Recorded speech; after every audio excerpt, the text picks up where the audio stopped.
Okay, I figured that the best way to explain some situations, some scenarios of what I kind of was dealing with, I'll do a segment called Say, Then See. Okay, so say, then see. So, like, I'll say why something happened, and then we'll see. We'll review it. Okay, give me a second. Yeah, this is a good one. I just kind of pulled anything up on this computer. So today's say and see will be employment. Why I didn't have a job. Why I was at home. Okay? Give me a second. How am I going to say this? It's going to sound crazy. It's going to sound nuts. But don't forget, if I say it, don't forget to stick around for the C, okay? All right? It's mental illness involved. Okay, so I don't have to say this emotionally and be dramatic, but I mean, I remember it now. So basically, Andrew wouldn't let me go to work, even though I had like the cushiest little gig. He wouldn't let me do anything. I wasn't allowed to leave the kids or him. Nothing could compete with Andrew, and his parents didn't support me, and they didn't help watch the kids. And even just having a vendor booth, I just had to go there maybe once a week and just like fluff it up and stock it up. That was too much for Andrew to compete with. I had to give him, he was my full-time job. And, I was happy to do that, serve my family and my community when I did. But, Sarah needs to serve herself at some point too. I got really lost in taking care of everybody. So he manufactured this document that broke down the bills and said that if I stayed home, quit the market bazaar, I didn't even have to be there. I paid 10% commission to the register and my booth rent, and I just had to fill it up, and they paid at the register. I mean, it was amazing, like a really good gig. I've always I had a pretty good mind for business, make money, and I've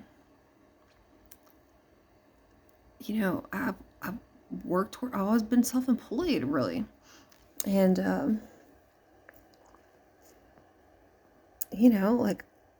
I'm kind of frustrate people. I'm not easy to work with because I'm a perfectionist and a bitch. But I like things done my way. It's the best way generally. But so working for myself, I get flexibility with my schedule for the kids, the family, and I just do a lot of different things to be able to make a whole thing, And I'm like a jack of all trades, master of all. So he made this document saying that all the extra money from his paycheck would go to me to use however I wanted. And so let's review that. So his parents wanted help, and hold on. Let me see if I can get it together. In this exact point in time, it was, so I think December 2020 the end of December was supposed to be my last day at the Market Bazaar because I couldn't compete with Andrew, and he had offered to pay the booth rent, he wouldn't let me go to work to quit. Dude, I'm like, okay, so I can't go to work and I can't go to quit. I'm gonna owe them another month's rent. I'm gonna owe them more rent. Oh, well, I'll pay for it, just not today. Blah blah. Okay, so I'm like, okay. I mean, I couldn't get there because I wasn't gonna leave my kids, if they needed me. So the end of December didn't happen. We got that protective order the 28th of 2020. I got it. Me and Andrew applied at the same time, regular, and you chose mine. And it went preliminary, and because he violated it a lot. There's so many violations, and you don't even know any of this. I can't wait to show you. And I had the golf club hearing then. Oh, this is a really great time to start. Let me rephrase this. I guess it is the beginning. We'll get to the beginning. Let's figure out why. March 1st, I still owed rent money for my booth and hadn't been there in 3 months. Okay, why do I have to pay another month's rent? And Andrew didn't pay the rent like he said. He didn't do anything like he said. So And I don't like owing people money. And no, I like follow the rules. I'm like a rule person, and I'm like a,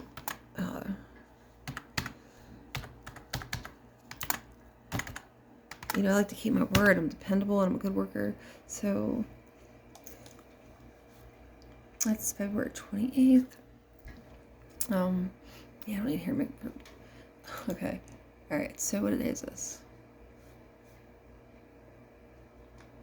Oh, yes. Okay. February 1st was a Monday of 2021. And I was supposed to be out of the Market Bazaar on December, so December I didn't get there. So all of January he's leading me on like, yeah, you're gonna get there to quit. You know, I'll pay the rent. I'll pay the rent. So now he wouldn't let me leave the day before the end of January. So now it's February 1st, and I'm like, well, I can still probably just get out of there, right? You know, because I was supposed to yesterday. Who knows what happened the day before? It's in here somewhere. So February 1st, we're at 1 o'clock, 1 p.m., okay? And god damn, the county closed schools for a snow day. And it just fucked everything up. So they close at 5, or no, they close at like 6, maybe 8. Or no, maybe they're closing early. I don't know. It depends. But I have a humongous booth that I have to empty out and put where? Where am I putting all my stuff? Where am I putting all the stuff? Like a gigantic storage unit to deal with later? Like what? Like. So I did it just because, you know, I don't, mainly not for him, because I didn't like, you know, I wasn't keeping up my commitment or my standard to the Market Bazaar. You know, I mean, I'm gonna keep it fresh and or to my customers. You know, I have a reputation. I'm like got the cool stuff, and you know, like I'm not leaving it all stale and trashed. And you know, like if you want people to not come in your booth and leave it, just keep looking like it is. Even if you don't have new inventory, you just gotta like rearrange it a little bit. You know, I'm like, people like me. You know, people liked me there. I like them. You know, people, my whole life have always like liked me. I get along with people. You know, I mean, I'm kind of like difficult, like and working, like, you know, I just like things done right. But all my customers have always liked me. I please my customers. But it's only lazy people. I don't know. So let's see. Here we are. Paper. Yes. So what happened to Ross spending the night at your parents' house tonight? Yeah. He will go to my parents' house tonight. Wasn't he supposed to be babysat today also? I cannot hear you. What? Wasn't he supposed to be babysat today? No, because it snowed. What does snow have to do with it? Me going to work. Okay, so you won't let me work, yet you won't let me go to work to quit. I'm not letting you do anything. I talked to you about this yesterday, and you were like, okay, thumbs up. And you can go change your mind? Well, then guess what? That's you abandoning the kids. Abandoning the kids. So, I don't know if everybody else comprehended that the way I did. I was there. So the snow day screwed me because now he's home and he was supposed to drop Ross off at the baby or at Gaga and Papa's house, I guess. And I was taking Ace to daycare because I put Ace to daycare. I was like, I'm just gonna be able to do this today. And then the snow came and he got off work. And then his parents were like, oh, well, you're home. You don't need a babysitter. And so that fell on me. And I texted and called his parents, you know, just like for some support, like, hey, man, can we just like get the kid out of here, you know, so I don't have to take the kids to work. Like, can I just get this done? You know, he's not letting me go to work. No response. Nope. They didn't like babysitting. They thought it was like a, you know, an inconvenience. Seriously. Like, they rarely babysat for us, and I provided everything when they did. You know, they wouldn't even help with Leo when he was little. Like, I quit work full time basically because Leo got sick in kindergarten. Nobody, like, well, we're going to see that. You know, it was like, you know, nobody else wanted to do it. I didn't mind doing it. I took care of everybody's. You know, so like, where's my compensation for my time? Oh, we're going to see it. Let's see that in just a second. All right, so February 1st, 2021. You see that I didn't get out in January. This is the very first day of February. Okay, so let's jump to the end of the month and see how the end of the month's going. Alright, so this is February 28th. Let's see. hard time because Sunday. you asked me to help with the car. Now you're not, and I'm trying to plan my day, and I feel very stuck. What do you mean? You're gonna watch the kids while I go to work. I don't know what's so hard about that. So you do not want me to bring the 3 boys and have the storage space in the back of Hell the van no. for you to put stuff in at the market bazaar. No. You're cool with taking extra trips, and we're gonna leave it at that, and I'll just see you whenever I see you, and you're gonna take care of it. Yes? Yes. Cool. All right. Great. Problem solved. I'll take care of everything. I will feel confident to groom the dog once you start sharing your part of the food money that the kids need, because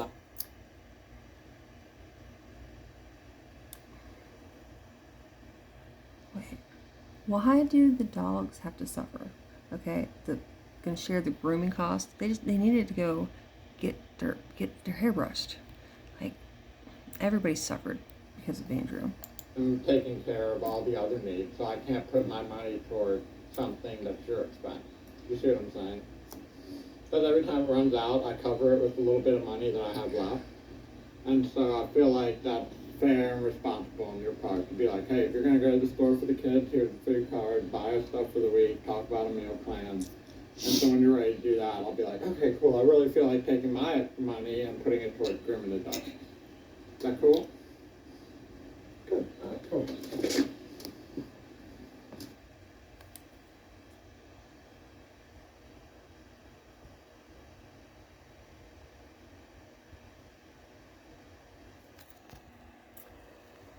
Okay, so we're at the end of the month.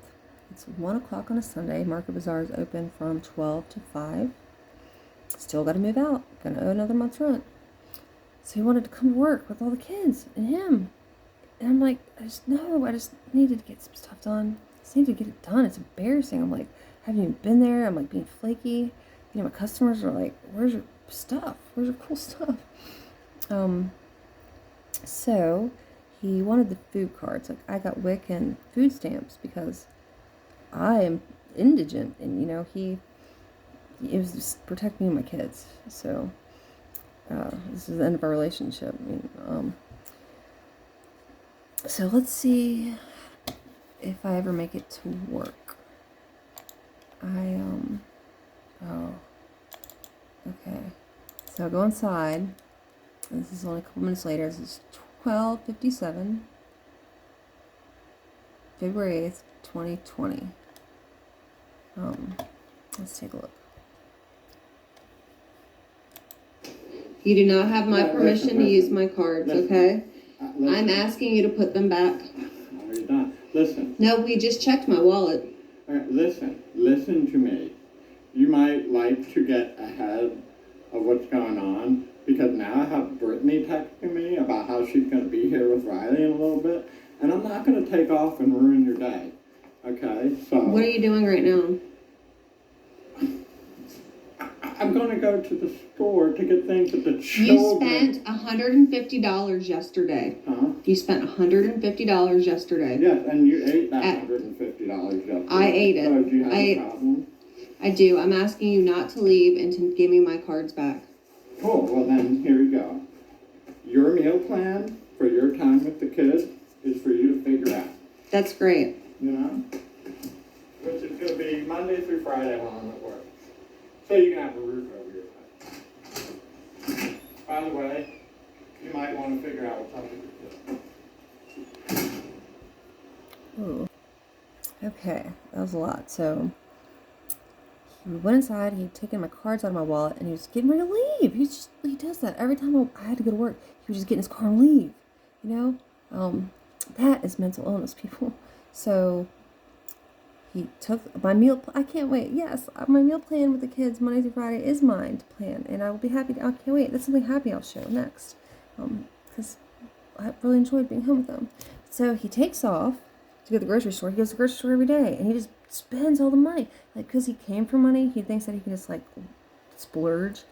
And we didn't never combine that. Our finances was kept them separate, but we had our own things that we paid for. He paid for the house, but I paid for the home. And I'd rather have one mortgage payment to pay, $1,000 bill, than 100 million other bills, and to keep track of everything else. You know how much work it is to take care of run a household with 6 people, 6 animals, 2,500 square feet, an acre, businesses, teacher with like projects, and I did a lot of stuff for the community. I mean, I wore a lot of hats, but I owned it.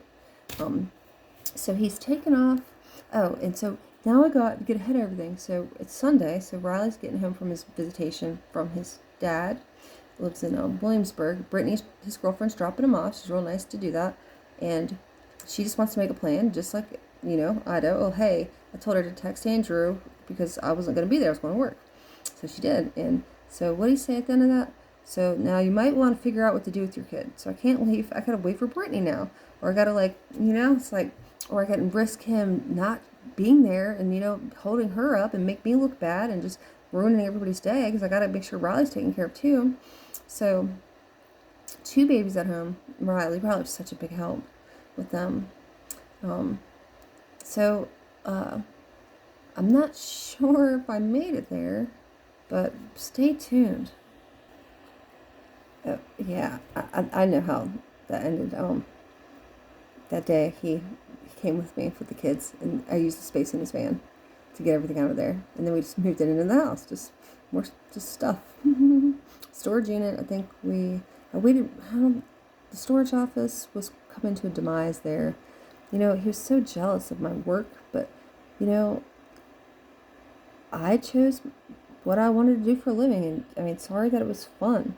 You picked your job. I can't be jealous that mine's funner than yours. Well, do something you like to do. I did the whole booth thing, so all I did was after the kids went to sleep, I would merchandise stuff, and I had my friends would hang out, like my assistant, and we just clean up and look up cool stuff, old stuff, and I dug it all out of the dumpster mainly, because people throw too much stuff away, or just find cool stuff, and he would be on bedtime duty generally. I was leaving right there, the kids would go to sleep for him. They never go to sleep for me. I put it in the work. I'd be rocking. It'd be 2 hours. I'm like, okay, this baby has to be asleep. I put in the work. There's no way that he won't be asleep when I put him down. And as soon as I put him down, they wake back up. But Andrew, they'll go to sleep in 5 minutes. They sensed it. It's like, oh, I'm so close to a bathroom break. It's like to take a bath, full bath at the end of the night and just relax. Just get cleaned up and just soak in the tub. And he used to no, he would ruin that. He would ruin it. He would send the kids in there to splash in the water. They just wanted mommy, and mommy just wanted to have basic human rights, like eating and sleeping and using the restroom. I didn't get those things very much. I always ate cold food or leftover toddler food. Didn't food was cold. The hours suck, and there's not a lot of bathroom breaks. But I put in the work. It was supposed to pay off though, because fall 2023 was supposed to be my time that I clocked back into me. We discussed this. I helped build his success with his career. I really helped him and supported him through a lot of things. I got all the kids off to school. Ross just has pre-K, still, the rest of the school year. But Ace just went to kindergarten. I could have went back to school. I just have 1 semester left to get an associate's degree, and then I want to go to VCU. I want to continue my education and have my turn to be have a career.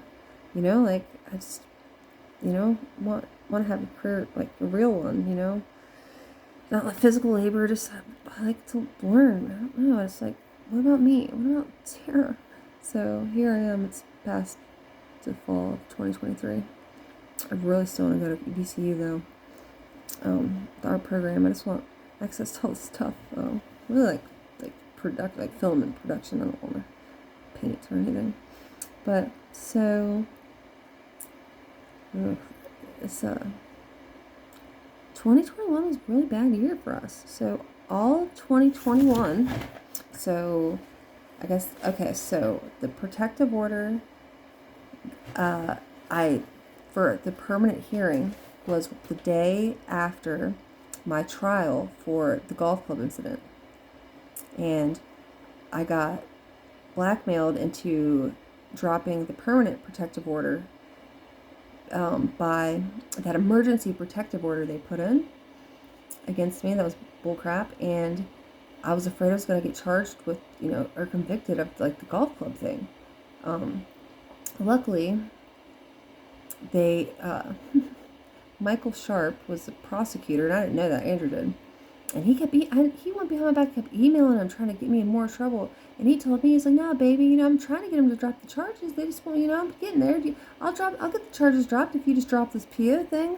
He's like, forced me. And the emergency custody order scared the crap out of me. And the whole time we were together, he never hired a lawyer against Miranda for custody stuff. I was like, dude, y'all just figure it out in court. Go back to court. Get a lawyer. Just like, y'all can't figure it out. Just go back to court. Because he won't follow a court order. Just ask her. So Andrew told me, he's like, "You recognize who that is?" And I was like, "Yeah, I do recognize who that is." And he was my lawyer. Oh, Nachman was my lawyer. And I went up and I was like, "Do you know who I am?" And he's like, "No, I wear a mask." But his son was on my son's little league team. I coached him. He was a player on my team. And I know him and his wife really well. Mary, they're really cool people. His wife's awesome. So he's like, "Oh, well, I can't try this case." So that's something that could have already been aired out, And so Nachman gives him the pictures of my arm, which corroborate like what I said in the police report. That he was trying to pull me off the steps. He locked me out of the house. He took the keys, cell phone, wallet, and I was just sitting on the porch. And he came out at 4 o'clock in the morning. He's like, "You're still here," just because he wanted control over the fact that he paid the mortgage. So, like, I did everything else. I stayed home with the kids. I took care of the house, and I still contributed, like monetarily wise. But it's like a power trip thing. So I was sitting on the porch that night waiting for him to go to sleep. And so he tried to pull me off the porch. He's like, "Leave," with nothing. Like, "Leave." And he pulled so hard that I just reached out, and the only thing I could get my hands on was a golf club from this set of golf clubs that his mom had just given me. And yeah, I hit him. I beat the crap out of him to get him off me. It's like fight or flight. And it was the first time I ever just stuck up for myself. I was like, did it. This wasn't a normal us. COVID really screwed everything up. And he left, and I didn't think he would call the cops. Like, he knew he deserved that. God, he really did deserve a good beating. Don't put your... He almost... Bailey has a torn ACL because the dog went down the stairs that night too. But he went to somewhere in the car and he called the domestic violence 911 number or something, or hotline, and they told him to call the cops. And so he did. And when I knew he called the cops, I was like, shit, I'm going to jail. They're never gonna believe me. Because bruises take a while to materialize. So he was trying to wake him back, and they're trying to get Answer, figure out what was going on. And Answer was so drunk, but he had 3 masks on his face, so they couldn't smell the alcohol. I was like, that's pretty genius. Man, he drank a lot though. He had to finish all the alcohol before he went to bed. Couldn't leave it, drop the liquor and stuff. He was not really an angry or mean drunk. He just was unsafe. He'd do dangerous things and just be retarded and annoying, and he wouldn't go to bed. So I'll just put it in a timeline. Yeah, that's the document I got. And I did kind of become a chain smoker. Everybody has their vice, I guess. But the kids had never seen us or knew we smoked. But during COVID, I finally was like, Riley, just keep an eye on the babies for a second. I needed a break. It was the only time I got a break. In restaurants too. But so, this is kind of how he did things. So I just had to do it anyway. So that's... none of this ever happened. I never got any extra money, but I wouldn't have taken it from him anyways. I still would have figured out ways to get money. because I always had money coming in. Oh man, we were just on February 1st, but I forgot the very next day is February 2nd. And this is, that's Ace's birthday. And, I mean, nobody wanted to ever see my evidence. Remember? Actually, Judge Wriggler, you should go ask, Mary Kate and Elaine Reedy how much evidence I had that they sent me away with at the end. They plea dealed, and then they wouldn't look at what else I had. Go ask them some figures on that. It's funny. I don't want to tell you because you're going to be like, holy shit, when they tell you, because they'll remember. Yeah, but basically, every night was terror for us. We were just terrorized. Like, so I'm, like, on the bed. Like, I just had to get the fuck away from him. Oh, shit, why is this mouse not working? Hold on. Watching him right now. You're harassing me. No, I'm not harassing you. Yes, you are. I'm trying to get you to stop harassing me. I want to sing our kid happy birthday, and they're sitting downstairs wondering where Mom is. Mom just wants to, like, scream at me about my present. When do you want to sing happy birthday? Please go away. I'm asking you to give me space. I want to sing happy birthday, but I might come get Ross, so I hope you don't mind that. Okay? Like, in those situations, the best thing for me to do is just to, like, remove myself from it, because if I do that, then he won't have anybody to argue with, so the kids don't have to hear it. So if I just, like, leave, yeah, they're not, you know, we did need to sing Ace happy birthday, and we did need to, like, you know, we just need to focus on them, and, oh man, he just really lost it there, and, you know, the drinking. The over drinking, every day was Saturday during COVID, so the day drinking was like, you know, head injury. Like, I mean, it just got really out of hand, and I stopped drinking completely. I mean, I didn't really drink anyway, but,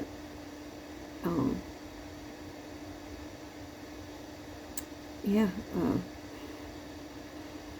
I'm sorry, guys. I'm sorry, kids. It's been really hard to articulate what's going on. Nobody wanted to see. But so, as far as why, my employment. So, this is me abandoning the kids. No dog grooming because I don't want to give him a food card. I better figure out what's going on with my kid because he's not going to beat my child's stepmother there to, you know, for him to get dropped off. And he's going to, he has to go to the grocery store, so he's going to leave in the middle of, like right when I have to walk out the door. Yeah. Now please, with everything I just said, if anybody has any questions about that, or comments, like, am I not processing that, like I said, does anybody else see anything else there? Like that, what I did. I mean, I don't know everything, and, you know, I'm not too embarrassed to ask for help, but, like, where's the mental illness lie with that situation? Because I feel like the mental illness is coming from the other side, you know, not me. So, I sound really crazy. Exactly, because he's really crazy. I sound crazy because he's fucking crazy. I mean, how am I going to tell? So telling people that someone's crazy is what I've been doing. And it's made me sound crazy. And I felt really discriminated against because I'm a woman. Like, whatever. I'm a lawyer. But, nobody, do you want to see my evidences? Like, nobody's wanted to see my evidences. Now I got to show everybody. Because Andrew won't stop. So, I mean, this was so horrible. So horrible. And my kids, they need me. I mean, it was horrible. It gets better though. February, yeah, I got that protective order in April. So, I'll put together, like, some way to be able to tell this. I'm not good with technology, but I'll figure it out. I mean, if anybody really wants to just rewatch 3 years, I mean, this is just, like, me. How much do y'all want to see? For real.